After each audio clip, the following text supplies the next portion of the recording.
I mean, I love you. I still love you the same, but I can't be around you as much. That's another thing. Like, that's one thing. Like, family, close friends like that, we kind of hold that bond of, like, I need to be here. But then also, it's like, if this is bringing me down to not put me in a position to elevate, maybe I need to cut off how much time I spend. And tell me which is why. a hard conversation to have. It's really hard to have with a family member or a close friend. Like, are you ready? You ready? Yeah, was that your church shout? It's back. I can't. I don't even know. I don't even remember how I did it. That's it. I don't even remember. You had him on. I can't. I can't. I don't even remember. You've been in church so much. I've been in church a really long time. You can do that on command. You've been in church a lot. Yeah, I've been in church a long time. You know. Are you ready? Yeah. All right, in 3, 2, 1. Hello, what's up? How you guys doing? I'm Tony Perks. Why did you stop it? I don't know. Look at the camera like that. Was real strange. Thank you guys for tuning in again to Unpack Your Bag Podcast. I'm your host, Tony Perks, and we have my co-host, Chantel, in the building. Back again for another great episode. And you did it right. Yes, I got it better this time, you know. I'm learning, you know. Progressing. So if this is your first time tuning in, what we do is we unpack our traumas, issues, craziness that happens because we have no safe place to really do it. So we have this podcast here dedicated to you guys, to us learning about the issues we have, unpacking them, and how we deal with them. So we're going to jump right into this episode today. But first, how are you doing, Chantel? Before we jump into the episode, I'm going to need everybody at this moment to like this video. Yes, please like and subscribe. Go ahead and hit the little thumb button thing, you know, that thumb. Hit the bell to subscribe and get the notification button on so you can be tuned in for every time we post these videos because they're really good. And we talked about some crazy stuff. I was talking about crying one of the last episodes. So, you know. And make sure you comment at least 5 words. And we decided that the 5 words that you should comment is: this podcast is super great, amazing, dope, best, dope. I was thinking like it was something more like, you know, excellent. Super dope. Nope, that sounds whack. Supercalifragilisticexpialidocious. Here you go. Put that one in extra. It's not extra. Super dope. Like that alone, that word will feed the algorithm. Okay, it's too long of a word. Ain't nobody gonna figure out how to spell that shit. Like they gonna get frustrated. They gonna get frustrated and be like, "Fuck this," and then and then be out. Like, nah, ain't nobody gonna do that. I'm gonna put it in the video. I'm gonna put the word so you know when you see the video, type it in. Okay. Super dope. Yes. So I want to get right into this because I do have a couple questions for you. My interviewing skills are accelerating up. Okay, so what do you do, or what do you like with your career right now?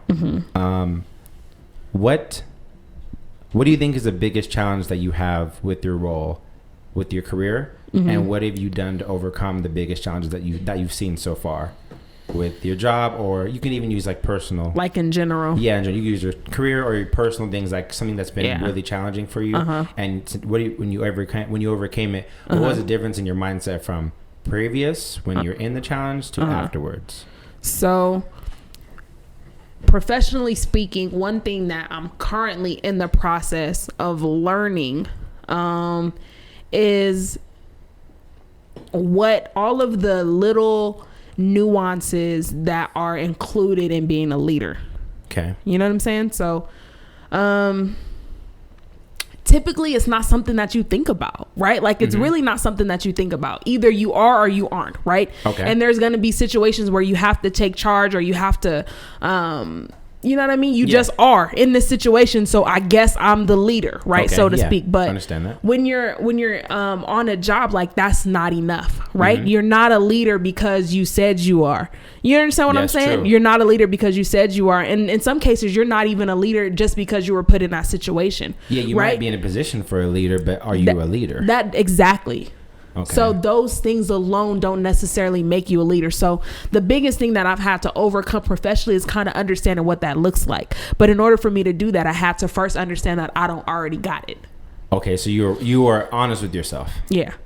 So a part of that was being, I don't have the necessary tools yet. I ain't got it. For sure. Okay. I ain't got it. But it's hard to get to that point of I don't have it unless you see what it is that you're missing, right? Because sometimes you could be thrown into a position, and I've been called a leader my whole life.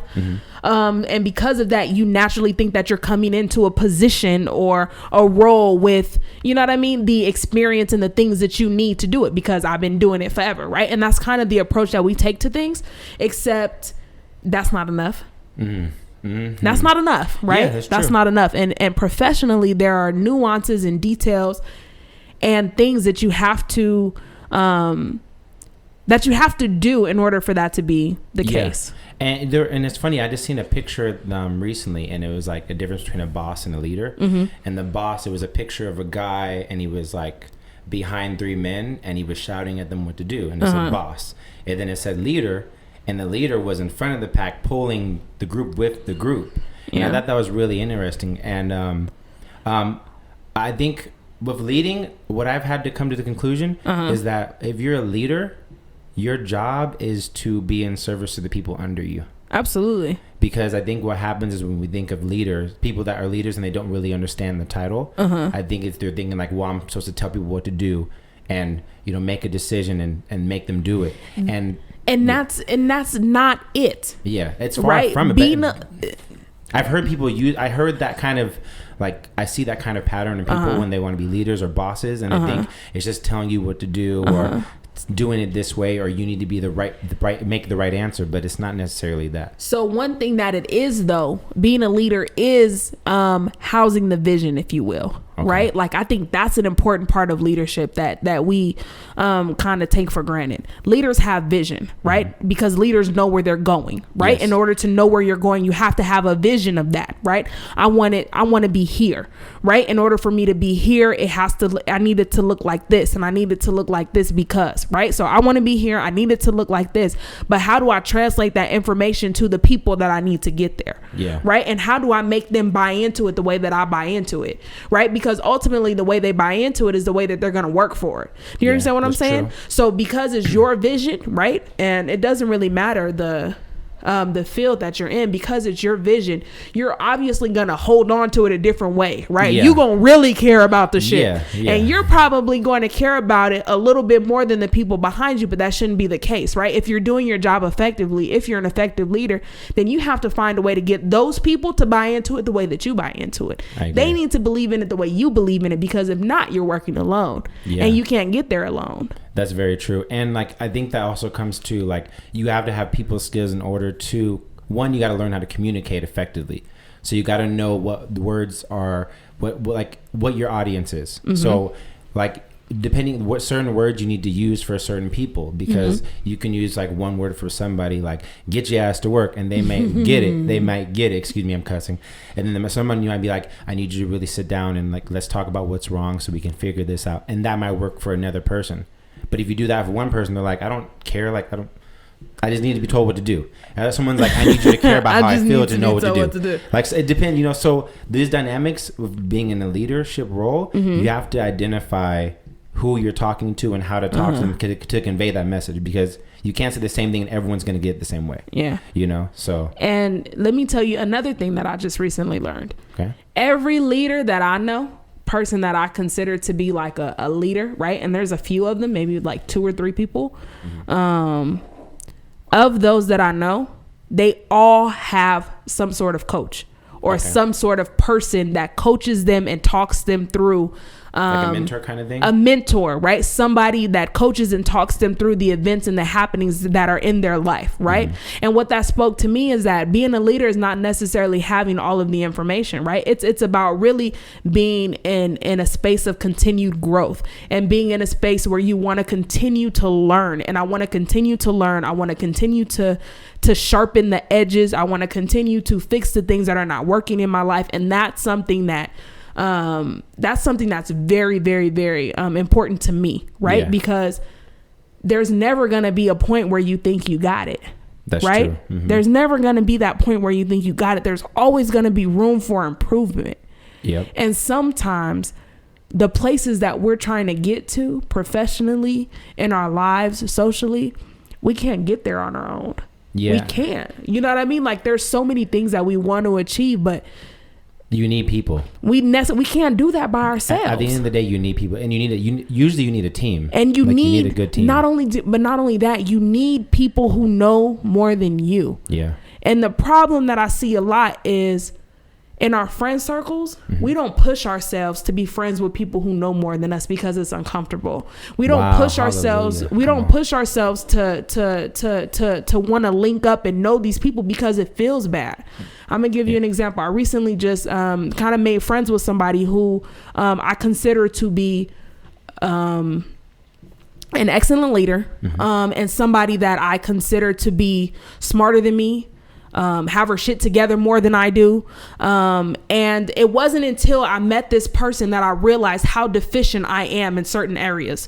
And that's uncomfortable, right? For sure, and it's uncomfortable to share space with that person because it's uncomfortable to be reminded of the ways that I'm so flawed you're not even near where you not just flawed, but like I'm not thinking on her same level, right? Yeah. So when we have conversations, it's hit and miss because she's thinking on a different level than I am, right? So we're not communicating. She's thinking up here and you're thinking up here. Exactly, and you don't notice that stuff until you're face to face with it, until you're having a conversation with it, right? So building that relationship and being like, no, I don't care wherever she go, I gotta go because I need to get this information. I need to figure out how she became this way. You understand what I'm saying? I need to talk to her that way. The more conversation I have, the more I can level up my thinking and my thought processes. I need to hang out with her because the way that she carries herself is going to translate into the way that I carry myself. And a lot of times I don't think we push I don't think in general we push ourselves on that level.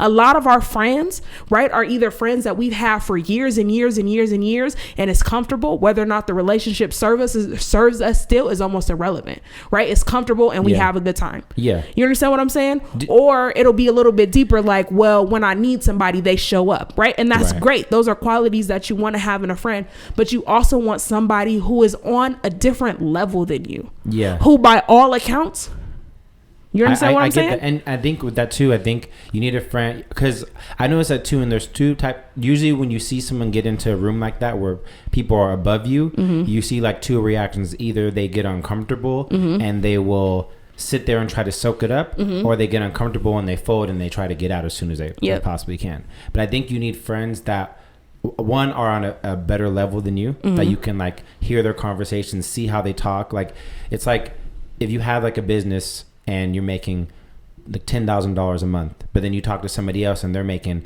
$100,000 a month. Their conversations are different. Yes, you're gonna think of the $10,000 like the way they think about their money is different how you think about your money, and you may want to be uncomfortable. Like, well, I can't even hang in that group, right? You know, and you may want to just revert back to your comfort zone.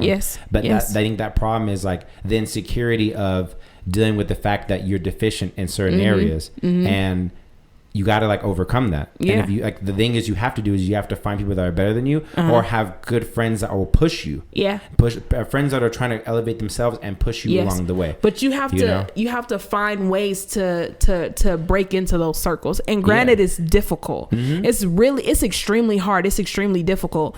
And let's talk about how hard it is to make friends as an adult. Like, that process alone is hard, right? Like, we made our friends in school because we was together all the time, or our family members, or you know what I'm saying, or I've known this person for years, right? But as an adult, been in the same circles, you don't really have anybody foreign to your circle. Just like in the area you grow up in, if it's kind of a impoverished area, you don't have any like, you know, people making $10,000 a month next door to you. You know, you got to kind of leave out your city, out your zone, out your comfort zone to kind of find that. But then you go there, are you going to be open enough to even make that connection? And you know, dude, and as an adult, making new friends as an adult, it's hard. It's hard and it's awkward, right? Like, it really is, and it's weird. Like, hey, buddy, like it's weird. But what I will say to that is that it's extremely valuable, because in some ways you don't even notice you won't even notice your own deficiencies until they're drawn out. But what are the conditions in which they're drawn out? If you're always comfortable, if you're always around the same people, you understand what I'm saying? Always doing the same things, especially at work. If you're constantly like, no, I'm not doing that because, you know, I get paid to do X, Y, and Z. They're not going to pay me extra to do that stuff like that. Like, we're excusing ourselves from learning opportunities. And that is the biggest thing that I've learned probably in the last year professionally is that by having that fixed mindset, I am excluding myself from so many other learning opportunities. Yeah. And once you understand that what you're doing is not about the business or the company that you're working for, it's about you. Yeah. And the things that you don't know how to do now, but the things you will know how to do for the things that you want to do, right? You need that experience. It's about you. Yeah. That is hands down the biggest thing that I've learned professionally in the last year. Wow. That because usually I have the mindset like, they're not paying me extra for this. Yeah. You know what I'm saying? That limited thinking will keep you in that same box. I'll tell somebody in a minute, I work from 8 to 5, boo boo. Like, that's not like, this is not, that's I'm not getting my paid role. To do this extra work. So why? Yeah, that's not my role. So why would I do it? But then if you start to think about the fact that what you're doing is not about the company. Yeah, this is about your growth. About you. It's about your growth to be able to get yourself in a better position or situation, or even to have a better conversation with someone who is on an elevated level. Like, I think as a people, I don't think we exhaust that avenue enough. And I think with finding new friendships as an adult, the hardest thing, the hardest thing you have to do to make new friends is to be vulnerable. Because you have to open yourself up. Yeah, it's like they're not looking for you. You're looking for the people that you need are above you, right? Yeah. They're not looking for people under them. No. So you got to be the person to be, I'm opening myself for the opportunity and I'm searching for it, and I need to be able to get myself in there. And I'm the person. Hard to do. And I'm the person, let me buy you lunch. You know what I mean? Like, hey, what are you doing for lunch today? You know what I mean? And that's a smooth way, especially in a professional setting. Lunch, you know what I mean? Or getting somebody coffee. Like, I will make a Starbucks run in a minute. Yeah. What you want from Starbucks? You good, boo? Or you know what I mean? What do you want from this? Right? And it's not about me being perceived as anything other than the fact that somebody has something that I want. Yeah. There's information and knowledge that they have in them. There's wisdom that they have on them. And don't let them be a Christian. Don't let this be a Christian thing, right? Because then you can translate to that there's an anointing on them that I want, right? Like our pastors and first ladies have an anointing to lead churches and ministries, right? But everybody is not going to be a pastor. You need to connect with the person who has the anointing to be a lawyer, if that's what you want to be.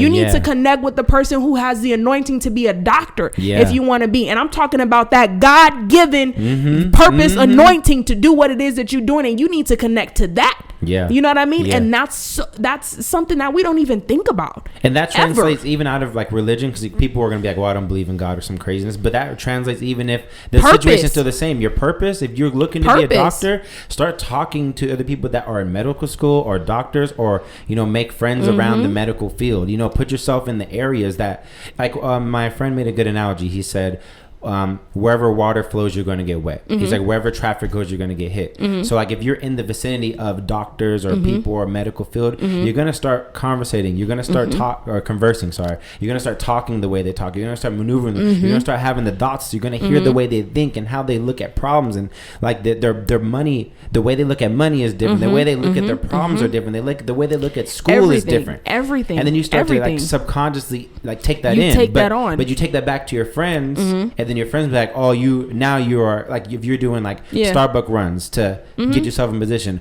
oh, you suck up, or you this, and it's like, I'm not sucking up. I'm actually strategically placing myself to be in a better position. I'm placing myself to be in a better position that extends beyond our current environment, that extends beyond this current job or this current school, right?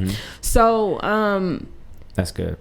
It doesn't, to be honest with you, even if you take the anointing piece and the God piece out of it, you can tell people who are connected to their purpose because they do it different. And whether or not, you know what I mean? There's a gang of doctors in the world, right? But you're going to be able to pinpoint the doctor that's there out of purpose. Yeah. They're going to do it different. You can pinpoint the teacher, right? I'm in education. I see a lot of teachers. I come across a lot of teachers, and you can pinpoint the teachers that are doing it for purpose because they do it different. Yeah. They do it different. Behind them that you can't, I don't know how to explain that. And it don't matter. And it don't matter how many, it doesn't matter how many, tragedies that you experience, because working in education, I've experienced a lot of tragedies, right, doing this job, quite a few that really make you hide your heart from doing it, right, because you don't want to do it the same, right? But even in that, there's a purpose to it, because we keep coming back. We keep trying to find ways. We keep trying to figure out what is it that I need to do in this building to make the shit successful. Because, and I was having this conversation today, if I can make it successful for 2, That's purpose. Wow. That's purpose. Because you don't know who those two are going to impact. You have no idea. You don't know if the person you impacted is actually going to change the world. Like, you honestly don't know who they're going to grow up to be or become. So we can't treat people as like, because they're in a position that's either lower than you or they're not this level yet, that they're not a valuable person, because you just don't know who they're going to be. It's like you really never know. Like, you just don't know. You have no idea. Like, you don't know. Like, someone could pass up on you and be like, well, forget Chantel, but it's like, they don't really know where you're actually going to go in 5 years. They don't know if that blessing's going to hit you 5 years, and you can be elevated on a position that's like tops anything you ever even imagined, you know? But they skip out on you because in your position you're at now, or because of the way you maybe said something, or maybe they took offense to something and they turned you off. And it's like, bro, like, let's open our mind to hear what people have to say and understand. Let's understand. Like, let's stop being so closed-minded. Remember that song by Drake, No New Friends? I never understood that, because I like making new friends. Like, if you don't make new friends, you can be stuck in the same mode. Drake is a multimillionaire. Okay, so the difference is that Drake is a multimillionaire. He probably not going to discover any new career paths. I don't know. But maybe, but he a multimillionaire, and he need to make sure that his friends that he developing now ain't multimillionaire friends, right? Like the friends that's just these Johnny come latelys that's around here for the money and what they can get, right? Yeah. I don't have them problems, okay? I'm not a multimillionaire. I'm not worried about people hanging out with me for my paper yet. But broke people are sitting there, no new friends, no new friends. Like, you stupid, because you might need new friends, because in my position, maybe I do need to make a friend with a multimillionaire. Right, but I'm over here hollering no new friends, and it's like, it's like, bro, but your friends ain't doing shit. Your mindset is totally flawed. Like your current friends don't elevate you at all. They keep, and that's so important. That's so important. Yeah, and I'm telling you, man, it's called the herd mentality, and it's like, if you have a group of friends that you all grew up with, and you start to stray out of the friends of like going into different places or different avenues. It's not intentionally that they want to keep you down, but they want to keep you what they used to know you as. I can't tell you how many people I know that operate under a best friend title with friends that don't even serve them the same. Wow. But because they've been best friends for, a gang of years, that's just going to be my best friend, even though the relationship doesn't serve you. That's so crazy. That's so crazy. I had friends who I considered best friends. We need to assess our friendships. I think we need to assess our friendships often, and I think that we need to assess them based on what they bring to your life, right? Not based on history. Yeah, I 100% agree, because there's times you have family members, but it's like, after so long, if you're still toxic, I gotta separate myself until you're in a better spot. I mean, I love you. I still love you the same, but I can't be around you as much. That's another thing. Like, that's one thing. Like, family, close friends like that, we kind of hold that bond of like, I need to be here. But then also, it's like, if this is bringing me down to not put me in a position to elevate, maybe I need to cut off how much time I spend. And tell me why. Which is a hard conversation to have. It's really hard to have with a family member or a close friend. Like, it's not easy. No. You know what else we need to do? We also need to make it normal for us to not be friends with people and mean that doesn't mean beef, right? Just because I'm not friends with you, just because you're not in my circle, don't mean I hate you. It don't mean we got beef. It don't mean I dislike you. It just means you're not in my circle. We're on different pages. I still want you to win, though. Yeah, I don't have any bad ill will against you. It's not ill will. I'm not mad at you, but just I'm just going over here. I'm going here. You're going here, because we're not. Doesn't mean I don't want you to succeed. Why that mean we gotta have beef? That's why I don't understand. But why does that mean why does that mean I don't fuck with you the same? Like, that's not what that means. No, I love you, boo. Yeah. That's why I don't get that. I never understood that, and I think it's just part of our programming of growing up, and the self-hatred that is in the black community for stuff that we've been programming to us. It's an insecure. No. Do you think that's what it is? Well, maybe, because that shit. We could trace so much shit back to slavery. But then there's a part of accountability we need to have too as well. It's an insecurity thing. It's an insecurity thing. Honestly, explain, please. It's an insecurity thing. Okay. So when people don't deal with us, right, even though we want to, we instantly, and I know this because I've done it and I still do it, we instantly start to think, what is it about me? Okay. Right? What is it about me that they don't like? Or we'll do the opposite of that, and we'll label the person as, oh, they just think they too good for us. Or, oh, they just think this, and this. They're uppity. They're bougie. They're this. Or we'll put it on them. Okay. Right? I get that. I understand that now. I understand that. So it's a defense. It's a defense mechanism. So it's a defense mechanism to protect your ego from the truth of maybe. And the thing is, we don't have to be friends. But we don't have to hate each other either. We don't have to have a problem because I just don't do business, dude. We just don't do business. That's it. It's not like I have any personal vendetta. The opportunity that you were giving me, it doesn't work for me. That's fine. Boo. Like, it's cool. Like, because you say no, I say no. Well, it's crazy because I heard someone say that it was some girl I think she got hit on by some guy, and she kind of didn't take it. And then the guy turned around and was like, he said, you probably just from lesbian you be or something like that. But it was like maybe she was already in a relationship. Maybe she just got out of one. Maybe she wasn't trying to date. Because I don't like you. But maybe it wasn't anything personal. Maybe she just wasn't in a position to be in a relationship, or she just didn't think you were attractive, or the way you came on to her wasn't pleasant. Because I don't like you. But why does it have to turn into, oh, here, shorty, give me your number, then to, oh, FUB? It's like, it's not, you don't have to be hatred because it was a no. That's stupid. And that kind of translates into the other thing. It's like, why are we finding a fault in somebody because we're just not doing something together? Check this out. That's why I don't understand. Newsflash. Mm-hmm. I don't have to like everybody. For sure. Newsflash. You don't have to like everybody. And if you don't need to make excuses as to why they not your cup of tea. That's very true. You don't have to explain yourself. You don't have to explain yourself to nobody. Like, if you know you, I would just prefer if you did your thing over there and I'm gonna do my thing over there. But I got love for you. And there's no problem. It's no beef. It's no beef. It's no hate. I got love for you. Like, right now, I'm here. Mm-hmm. That's I think if we could understand that better and actually take that in like more like realistically, because that's easy to say, but then when something happens, or it's like it's hard. Instincts will go back to like, oh well, why you kind of go in that. It's easy for your mind to get negative really quick. It's hard in practice, so like, it's something you got to remind yourself of and continually like see it and watch yourself to see when you're acting like that, because like I do it too sometimes, but I have to catch myself. But I learned a lot of this because I have a friend of mine, I was a coworker, and he's really smart. And people say I'm smart, but when I think of him, I think he's really smart. Like the way he thinks, he's analytical, breaks stuff down, always like super knowledgeable about stuff. And I'm like, he's so damn smart, but like he pushed me to be in a better space to think mentally, because he never gave me answers. He always made me think about how to get the answer, which is a skill in itself.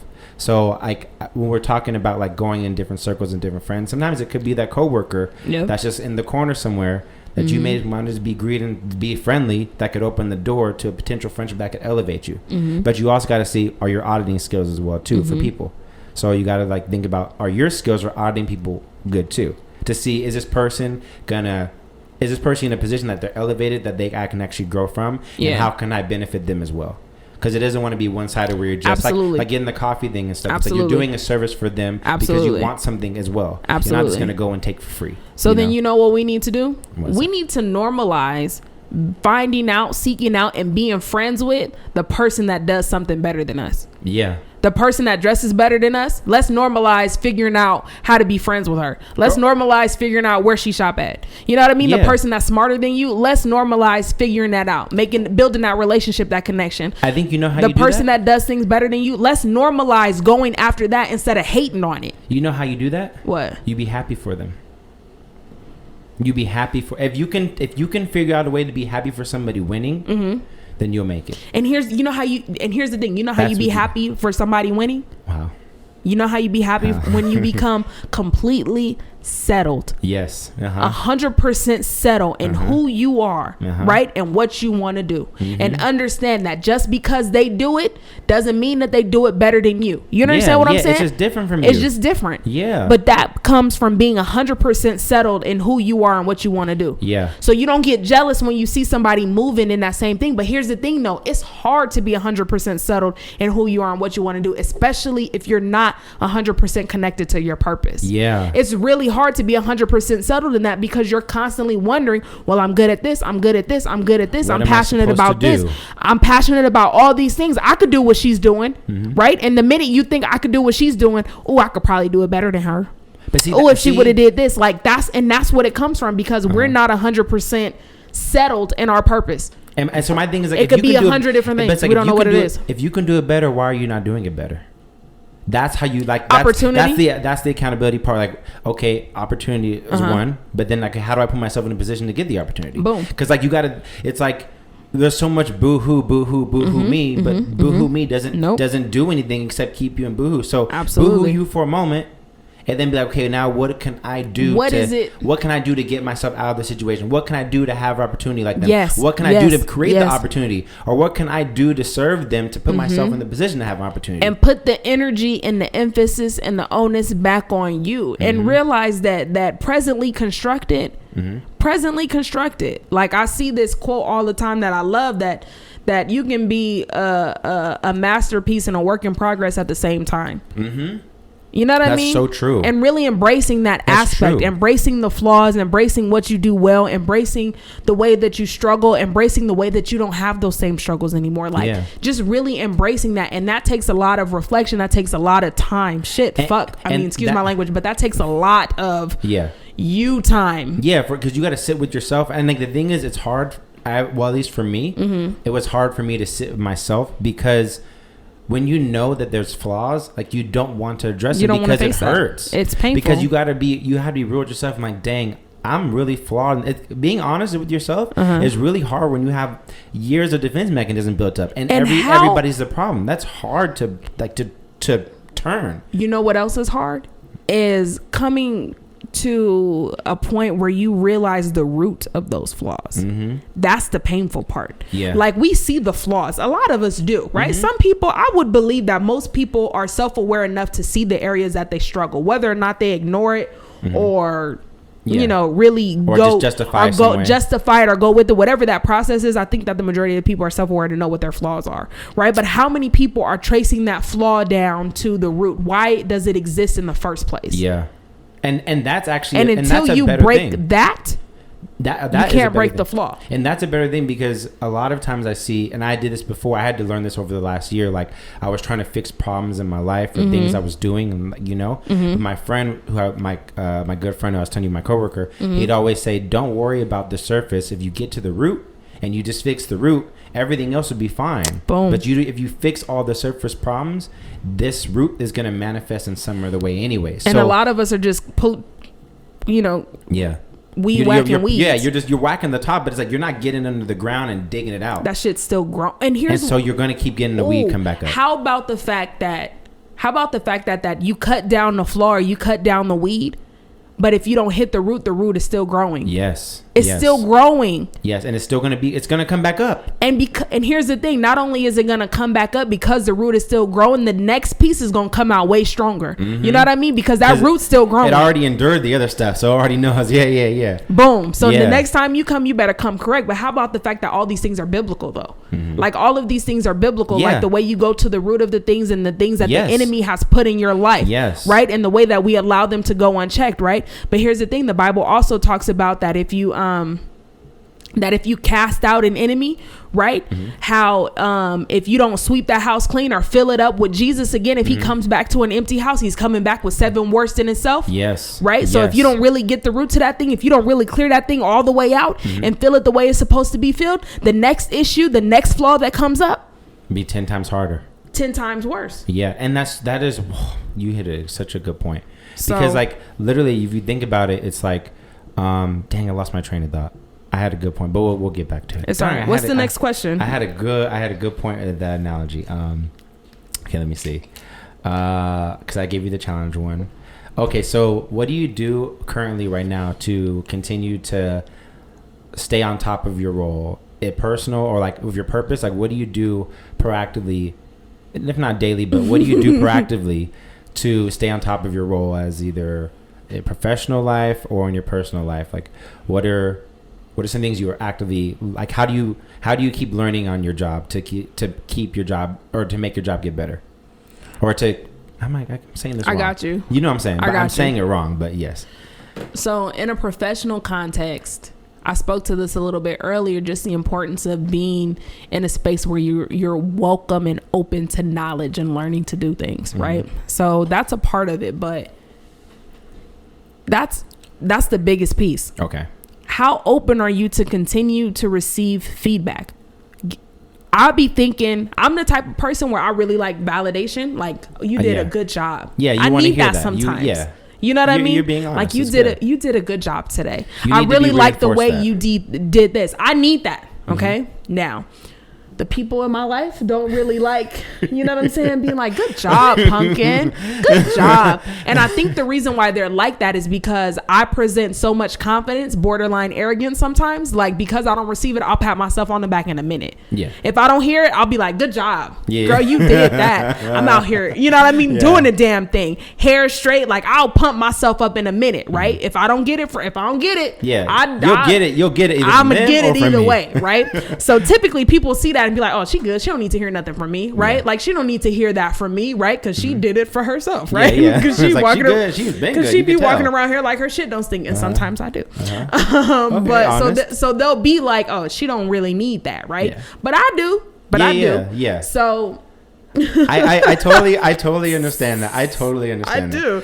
I'm glad that you're being honest about it, because I like that. I find myself doing that. It's like seeking validation to some degree, and I hate the fact that is something that I do, but honestly, I do need it to some degree. Absolutely. Like, 'cause I'll tell myself, but it's like sometimes I'm like, I know it's good, but am I lying to myself? And I need some kind of proof besides my own head to tell me this is right, you know? Sometimes, like, because you get too much in your head and you like, am I lying to myself? Am I just gassing myself up? You know? Right. Is this unfounded? Like, am I delusional at this point? Like, because that's also, okay, so that's also been the case for me, right? Yeah. Like, I be thinking I be doing dope, and then sometimes it's like, it's not as good as you think. When I say that, being open to continuous feedback and being open to learning, especially when, right? Because there's going to be more instances where you're like, oh, you need to do this better. You could do this better. You could do this better, right? So you get those.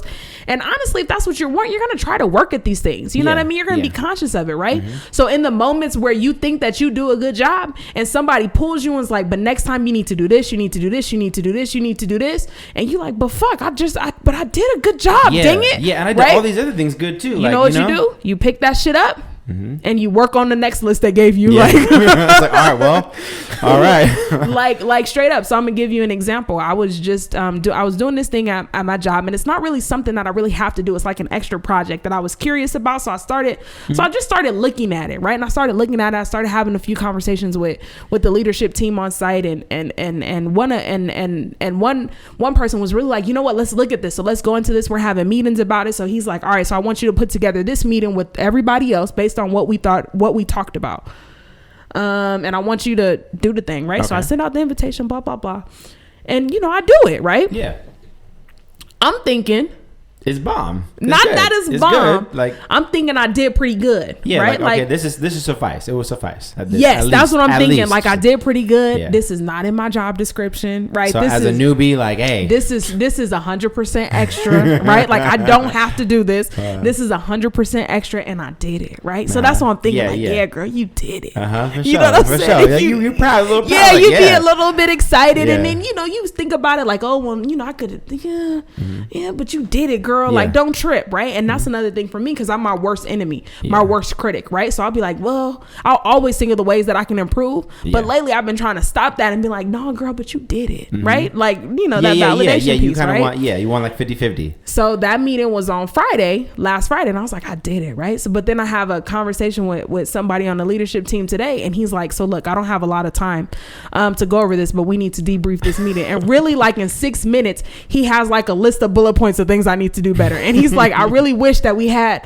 time to go over this, but we got to go feed. So I got 6 minutes, and he was like, do this, and make sure you do this, and make sure you do this. If you're gonna do this, make sure you do this. I need to ask you a question with this. All the way through. What was your feelings when he was telling you this? Okay, so I had two. Okay. The first feeling, honest, straight up, like honest, real raw. Like, what did you honestly feel when he's telling you, like, this is fucked up? This ain't even good. I don't know what you're thinking. The first thing that I thought, honestly, was that these are things that I already know to do, but I just didn't do, right? Because for whatever reason, I didn't approach this meeting the same way I would approach, something with. Right. Well, I mean, honestly, a part of with the same fervor. Well, you're inexperienced in the area, so to some degree, I didn't approach the meeting the same way, right? Okay. That's the first thing that I admit to myself. Like, dang, I should have done this. The second thing was like, when he first told me, like, I'm just going, you know, so first he was like, how do you think it went? I started talking about it, and he was like, look, I got 6 minutes, like, let me just get it off to you, right? And I was like, it can't be that much, right? Yeah, that's what I'm thinking. Like, 6 is a long time. You get this, like 6 minutes of this, and damn, like I'm figuring like he gonna tell me like 1 or 2 things like you can improve on. Yeah. When I tell you, like, I had like at the end, I take notes by hand, right? That's another area of my development. I take notes by hand because it keeps me engaged and it's easier than typing. Anyway, so a full computer paper, like a full 8.5 by 11, full in 6 minutes. I was like. Right, so my first instinct was like, well, it can't be that much. I did good, right? Like, you know, you did that, girl, right? Yeah. Nope. I had a full list of stuff that I could do better on. I was like, well, damn. It's like, geez, okay, like I is that bad? Hold on. Like, what you mean? Like, yeah, okay. Well, damn. Right? Like, well, damn, then I just did the shit. That ain't, well, damn, then that ain't enough, right? So that was the first instinct. But even I said that to say that even when you think you're doing a good job, you might be messing up. There's going to be criticism because there's always something that you could do better, and sometimes you're not gonna want to hear that. Sometimes you want to hear good job. To ease your ego. You just took on a brand new thing. Nobody, you know what I'm saying? You did this. It didn't blow up. It didn't go on fire. Everything did run okay. You didn't yell at nobody today. Like, you fixed your facial expressions. You didn't have the resting bitch face today. You wasn't looking. You wasn't looking crazy. You wasn't speaking out. You know what I'm saying? Like, so I have a question for you now with that. What would you have gotten out of it if he told you those things? Like what? Like all those things. Like, you did a good job, you know, honestly. There's those areas, but, you know, honestly, it was good. Like, you know, and he kind of appeased you. What would you have come out like that? Do you think that looking out now after the situation, do you think it was better for him to appease you? Well, you know. Or to give you the real? Well, you know, I feel like it's the sandwich approach. Good. The sandwich approach, right? It's like you good. So cute, girl, right? But not that shirt. But them shoes, though, boo. But them shoes, though, right? Like, sandwich approach. Yeah, I get you. Sandwich approach. You know, we talked about But he didn't have time, though. I feel like he would have did that, but he didn't have time. He was like, so you need 6 to do this. minutes. He had the 6 minutes he had was just to tell you the stuff. It was enough. It was like a bullet point, and then he was like, "All right, so link up with me tomorrow, and we'll have a follow up conversation about everything else we need to talk about." But I was like, you know, we had talked in the podcast. I think one of the beginning ones about, like, I was talking about like how, like, you got to enjoy the process of, like, where you're going and stuff. And I was talking to a buddy of mine, and I was having a conversation, like, trying to figure out, like, where I went wrong in this conversation I'm having with somebody, because they took something out of context, and I was kind of getting emotional about it. So I was telling him, like, how do I convince them? Like, I'm telling them, like, that this doesn't make sense, and like I'm telling them what I was saying to the person. And then he's like, well, did you when you tell people something, they automatically aren't going to listen, so maybe you should ask them questions. Like, don't tell them what's right or wrong, just ask them questions and let them figure it out. And so I was like, damn, like, you always give me, like, every time we talk, you, like, no matter how much I think, you always have, like, the thing that makes me think and gets the answer, you know. And I'm like, fuck. And he was like, well, if that's the case, you're really being a hypocrite, because even in your podcast, you said you enjoy the process, but now you're in the process, and now you're saying fuck, and now you don't like it. I'm like, but I do like it. I like learning, but I'm like, I want to get it. But he's like, well, then are you really then are you really enjoying the process if you're saying fuck? And I'm like, damn it, you got again. Like, it was like two things in the same conversation. I'm like, damn it. So, like, I was saying that to say, like, enjoying the process is really hard, because those things, like, the fact that I messed up, I can be happy about, because I learned something. Right. And I have to continuously, like, check myself, because I do enjoy the process, but I also don't like losing. Yeah, like, so in my head, I'm like losing. Like, nah, I didn't. Nah, I got it, you know. But that's what I'm saying, man. Like, like, after the fact, you like, dang, that was a good ass learning opportunity after the fact, not in the middle of it. Not when you getting yelled at. Yeah, but if you really enjoy the process, the yelling is you learning. Yes, but after the fact, not in the middle of it. Like, I don't think there's ever gonna be a situation where I'm getting yelled at and I'm gonna be like, yo, it's a part of the process. Like, this is great. Like, nah, man. When you getting yelled at, it's like, man, fuck this. But I just, you know what I mean? Because when you getting yelled at, you want to be like, but I just did 180,000 million bazillion good things that you didn't say shit and you picked about. Out the 5 bad things I did. And you picked out 4 things, right? But here's the thing, the 80 bazillion things that you did good, great, but that's not where you need to grow, right? Yeah, you need to grow in these 4 things I'm telling you about. Like, you could do the 80 bazillion things, right? And your shit will still be fucked up because these 4 things messed up everything else. These 4 things right here that you ain't seen is really what we need to zero in and focus on. Yeah, that's true. You know, I learned that because we do the sandwich thing, and I picked it up, but I noticed that people need more reassurance than you actually think. Yes. And what I've done this, for a while. Yes. What I've done for a while, because I don't know if anybody else does this, but I do this for sure. I know I've gotten feedback on this. This is why I know it works.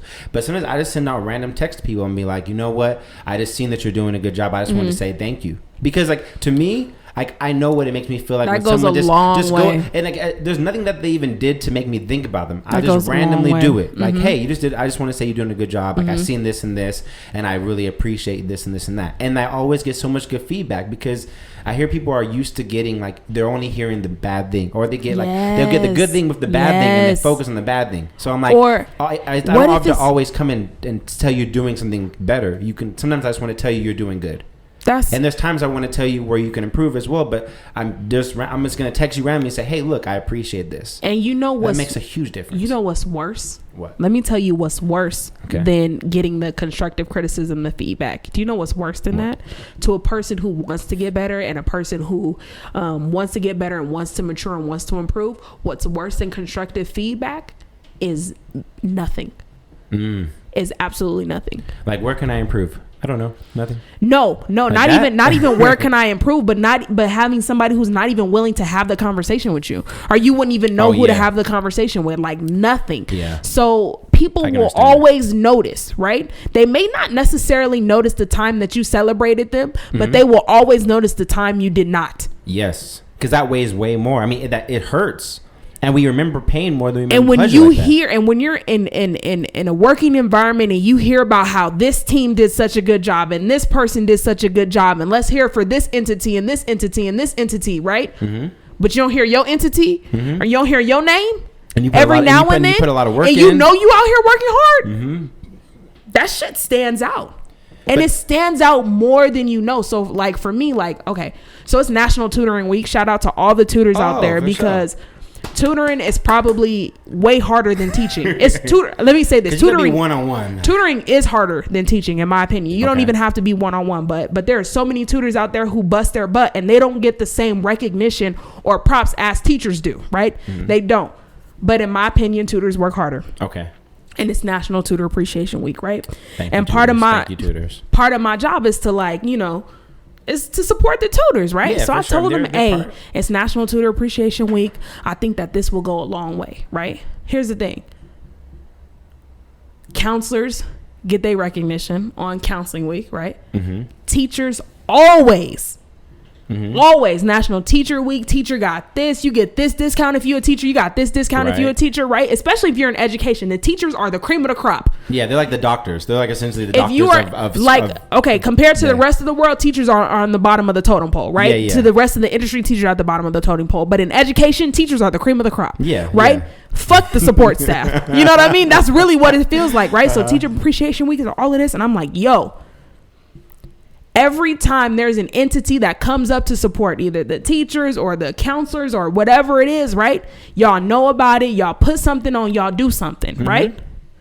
Tutor Appreciation Week comes around every year, right? And unless I say something about it, they'll forget. Oh, wow. They won't even know about it. Wow. They won't even know about it. Wow. So then in the event that I say something, then it's like, come on. Okay, let's brainstorm ideas. Like let's do something. Let's do some shit, right?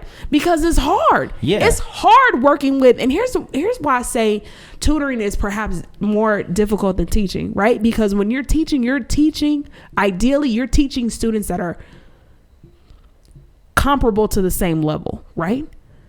If you're tutoring somebody, it's possible for you to be tutoring somebody who is so deficient. 16 with a 3rd grade reading level, and they got to do high school work. Yeah, that's hard. Cause you gotta baby them. That's a lot of patience. That's hard. And then not only that, I have to do that with multiple students. Yeah, you know what I'm saying? Yeah. So if you have the luxury of giving them the work and then walking them through them, right? But you walk them through what you could in the time that you have with the teacher does, right? well, I have to fill in the gaps of everything that you left out, or everything that you didn't hit, right? That's my responsibility. And also the deficiencies that they have, including that. That's my responsibility, right? Yeah, I can understand. That's tough. That's hard. Oh my goodness, that's so hard, right? Yeah. That's so hard, especially in a teacher-dominated field or environment. Mm-hmm. So shout out to the tutors out there. I love y'all. Y'all work really hard. I think it's the most underrated job in education. And I think if we show, I think as people in general, we need to show appreciation to everybody, because we don't even, sometimes we're in a position like a teacher, but you don't even really understand the struggles of a tutor has to go through. Mm-hmm. You know, but because of your prestige or status is up here, you're not really thinking about the people that are there. And that's not even just unique to teachers. That's unique to any position in the planet, right? Some people are just so tunnel vision focused, on what it is that they have to do, that it's hard to think about other roles outside of that. Yeah. Honestly. I can understand. I can see why that happens. But that quality is what makes a leader. Yeah. It doesn't matter. And it really doesn't matter what industry that you're in, right? If you have the ability to think outside of your role, but think about how this also role affects this role over here and this role over here, and you're able to understand the systems and how they're interconnected, right? And how they need to continue to be interconnected to run smoothly. That makes a leader, right? Because you have to think outside of yourself and your job description to make shit work. Yeah, and that even goes with the kingdom living principles, you know, about like a king will make sure his people are good, and the people that are in the kingdom are good, and that's everybody got to be straight. Like everybody is good, you know. Everybody, and that does go beyond like teachers and stuff, because that happens. I noticed that with doctors. Like doctors will belittle like nurses and stuff at times because they don't think they're not competent. But it's like nurses are on like doing all the groundwork with the patient, getting the rapport, like, getting the family history, who's spending the bulk of the time with them, like really getting the truth. And you get 5 minutes in the room. Yeah. You get the 5 to 20 minutes in the room, but they're doing with them for 8 hours a day. How you feeling today? Yeah, oh, you know. Okay, good. Any pain? Okay, well, I'll have the nurses get you something for that. And then boom, all right. Well, I'll see you. Well, if you don't poop, then you can't go home, right? Or whatever. Whatever the case is. So, and I'll have them call me, right? And you're like, and then like sometimes the nurses actually know more than the doctors. Yeah, the nurses know about the patient and the whole family than the doctor. The nurses are the ones up in the middle of the night when you can't sleep. You know what I mean? The nurses are the one, like, you know what I'm saying, cleaning out the bedpan, helping you get to the bathroom. Bringing you water. Like the nurses go from like doing really high medical stuff to like really low, like, let me get you some toilet paper. And that goes back to the point of like, when you're a leader, your job is to serve the people under you, and like that looks different. That maybe looking out for the tutors and making sure that their tutoring week has something special for them, because you see that it's still a hard thing for them to do. So like that's where like in the leader sense, you even doing that is really showing your leadership skills, you know, because it shows like, dang, I'm not just thinking about me or the teachers. Like I'm thinking about everybody, the whole staff. It's like I need the people who really, really work hard and sometimes who get the least amount of recognition. I need them to get it. But here's the reason why I'm like that, because I just said I love validation. Right. I love to be stroked. You know what I mean? Yeah, like, oh, sure. You're so pretty. Yeah, of course. Who doesn't like it? Who does? Right? Like I love it. I'm like, yo, like I love it too. But I try not to take it as much, because I intentionally been doing this for the last year. Like I try not to take compliments as personal anymore, because I don't want to take like this is as hard anymore. So if I take the compliments too hard in my head, I would take the insults just as hard. So if I keep them both here, I don't get too big-headed or too like. That's a good thing. But here's the thing. Too like low. For me, it depends on who I'm getting complimented from. Okay, yeah. Right? Like that matters, right? Sure. Like that matters, right? Some guy tell me like I look cool, whatever. My wife is telling me, I'm like, yeah, hello. Like it really depends on who the compliment is from, right? Yeah, like if it's from somebody who like really not that fly, right? But they're like, oh, you look cute. You're like, thank you, right? But if it's somebody who is like fly and they like girl and you like right, or if it's like from this dude who you really not attracted to, but then like the other dude come in here like, oh, you know, I really like you, like you'll feel a lot different when the dude you like say something like the dude you think is ugly you don't even care about, like you hello sexy, you're like thanks. You just like, but the dude that like that Morris Chestnut, you're like, you know what I'm saying? And Morris Chestnut say you look good. You know what I mean? Compared to like, you know, Donald Trump, you're like, thank you. I guess. You're right. Oh, the comparisons. The comparisons are so right. But if Morris Chestnut. But here's the thing, though. Like a compliment from the right. Far left to right, bro. with the Beyond World. Sorry. Donald Trump and Morris Chestnut. That is just so. I couldn't think of nobody. I was on the spot. Donald Trump. This is recorded. I'm sorry. I was on the spot. This is recorded. I didn't know what else to say. What would you say if he was like, "Hey, you look really pretty"? That'd be weird. Okay, like, so some look, it's old ass lady. like you the look really fine. Like. It's like the old man at the AM/PM, right? Like the old dude in front of whatever store that you walking into that's like, hey. Yeah. Like, it's like, thank you. But hold on. Okay. That brings me back to the point that a compliment from a well-placed person, right? Like a well-placed compliment from a dope person that you have respect for makes you want to step your game up. Like if Morris Chestnut says you fine and you get in the mirror that morning, the next morning you like, I'll make sure I look really good today. Like you think it's good? Yes. You do a couple extra sit-ups that night, right? Because like Morris said, it looked good, so I got to make sure that it still look good. Oh my God, that's so funny. It's true. I feel that, but I think there's a part of us we do need validation. Why do I keep hitting this fucking mic today? I don't know. Sorry. It's okay. Be calm. Be still. This is in. Do you want to do woosah really quick? Let's take a minute to breathe, guys. That was our meditation service today. Oh, that's it? Yeah. That was short? Yeah, I know. We did. All you need is a good breath. Sometimes, it's when you get nervous, if you take a few deep breaths, it calms you down a lot. Breathing is the most important thing on the planet. Like, have you guys done a good heart breathing episode? Like, where you breathe into your heart? No, it was like deep into your diaphragm. It's called heart breathing. Okay. It's really good. After this, explain it. After this, we'll I can't explain it because I only heard about it the one time, but it sounded. I know. I heard about it. It's really good. What is it? I'm not sure, but it's good. I mean, I don't know it enough to like give it, but it's like the ways that like it decreases your heart rate. It could decrease your blood pressure. It could decrease like stress and anxieties that you have can go away if you just take like 30 seconds of like heart breathing. Have you heard of the Wim Hof method? Nope. Okay, so there's this. We'll wrap up after this. There's this white guy. He lives in like he lived in like some really cold. White. No, it lives in this really cold area, and they call him the Iceman because he would go and like go into freezing waters with no clothes on, but he would keep his temperature regulated. And I was like, there's no way this is possible. They did all these studies on him, and he said it's all about your breathing. Your breathing can actually like directly correlate with how your body will respond to stuff, and he doesn't get sick and all these different things. I'm like, this is crazy. But like he can do it into like this, like not a meditative state, but some kind of way where it's like he can control his actual body temperature, his blood pressure, all these things, and keep himself at the same temperature submerged under ice glacier waters. And it's like, this is nuts. He would go into the freezing rain, like snow, with no shirt on and shorts, and like backpack for like 11 miles, and his temperature would never drop. And I'm like, that is nuts. But he said it's a breathing method. So like, go into your breathing heart thing. There is some like real benefits of breathing. I think it has something to do. He's just crazy.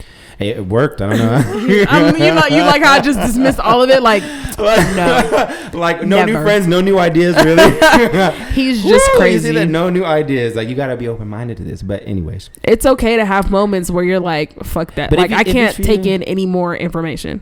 Today. I've been like that. I've been like, no more. Yeah. No more. I can't. No more. No more like, stimuli. I'm done for today. No more new no more new information. Yeah. Like, I feel you. Choose your words carefully. I feel it happens sometimes, No more new information. But we got to wrap it up because we've been like an hour, so we got to wrap this up. But Chantel, thank you so much because this is a really fun conversation. We got to get a little more about you. Always. Especially your hairstyle looks really nice. I want to comment. It looks good, Like the new, I want to hear like, what do you guys think, curly or this style? What do you guys look for? So as much as I love natural hair, I was tired of looking at myself. Like, I don't know if people say that. Like, I don't know if that's a thing, but I was tired of looking at myself with that hairstyle. And I was like, you know what? I think I hate curly hair. I know it's drastic, but I'm like, I think I hate curly hair. Like, it was getting on my nerves, and I was like, we about to fry it and dye it and lay it and slay it, and look, as a guy who had a perm, I had dreads, I had a fade, I've been bald, I've done pretty much every hairstyle you can think of. I do those same things when I have something for too long. I just have to do something different. I can't. I feel like I get stagnated on like hairstyles or even the way my house looks.